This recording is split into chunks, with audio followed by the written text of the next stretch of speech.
Hallelujah. ದೇವರ ನಾಮಕ್ಕೆ ಸ್ತೋತ್ರವಾಗಲಿ. ಈ ದಿನದ ದೇವರ ವಾಕ್ಯ ಇಬ್ರಿಯರಿಗೆ ಬರೆದಂಥ ಪತ್ರಿಕೆ 10ನೇ ಅಧ್ಯಾಯದ 23ನೇ ವಾಕ್ಯದ ಕೊನೆಯ ಭಾಗದಲ್ಲಿ ನಾವು ನೋಡ್ತೇವೆ, ವಾಗ್ದಾನ ಮಾಡಿದಾತನು ನಂಬಿಗಸ್ತನು. ಹೌದು ಪ್ರಿಯರೇ, ಮನುಷ್ಯರು ಮಾಡಿದಂತಹ ವಾಗ್ದಾನಗಳನ್ನು ಮರೆತು ಬಿಡಬಹುದು, ಆದರೆ ದೇವರು ಮಾಡಿದಂತಹ ವಾಗ್ದಾನಗಳು ಎಂದಿಗೂ ದೇವರು ಮರೆಯುವುದಿಲ್ಲ. ಆದುದರಿಂದ ದೇವರು ನಿಮಗೆ ಏನೆಲ್ಲ ವಾಗ್ದಾನ ಮಾಡಿದ್ದಾರೋ ಅದನ್ನು ಖಂಡಿತವಾಗಿ ನೆರವೇರಿಸ್ತಾರೆ. ಆದುದರಿಂದ ನೀವು ದೇವರ ವಾಕ್ಯದಲ್ಲಿ ಬಲಗೊಳ್ಳಿರಿ. ದೇವರ ವಾಗ್ದಾನವನ್ನು ಹಿಡಿದುಕೊಂಡವರಾಗಿ, ದೇವರ ವಾಕ್ಯಗಳನ್ನು ಹಿಡಿದುಕೊಂಡವರಾಗಿ ಪ್ರಾರ್ಥನೆ ಮಾಡಿರಿ. ಖಂಡಿತವಾಗಿಯೂ ನಿಮ್ಮ ಪ್ರಾರ್ಥನೆಗೆ ದೇವರು ಉತ್ತರವನ್ನು ಕೊಡುತ್ತಾರೆ, ಯಾಕೆಂದರೆ ಆತನು ನಂಬಿಗಸ್ತನು.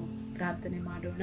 ಸ್ತೋತ್ರ ಸ್ವಾಮಿ, ನಂಬಿಗಸ್ತನಾದಂತಹ ನಮ್ಮ ದೇವರೇ, ಅಪ್ಪ, ನಾವು ಅಪನಂಬಿಕಸ್ಥರಾದರೂ ಕೂಡ ನಮಗೆ ನಂಬಿಕಸ್ಥರಾಗಿಯೇ ಇರುವಂತಹ ದೇವರೇ, ನಿಮಗೆ ನಾವು ಸ್ತೋತ್ರ ಮಾಡುತ್ತಾ ಈ ದಿನದಲ್ಲಿ ಅಪ್ಪ, ಎಲ್ಲ ನನ್ನ ಸಹೋದರ ಸಹೋದರಿಯರ ಜೀವಿತದಲ್ಲಿ ನೀವು ಮಾಡಿದಂತಹ ವಾಗ್ದಾನಗಳನ್ನು ನೆರವೇರಿಸುವುದಕ್ಕಾಗಿ ಪ್ರಾರ್ಥನೆ ಮಾಡ್ತಿದ್ದೇನೆ.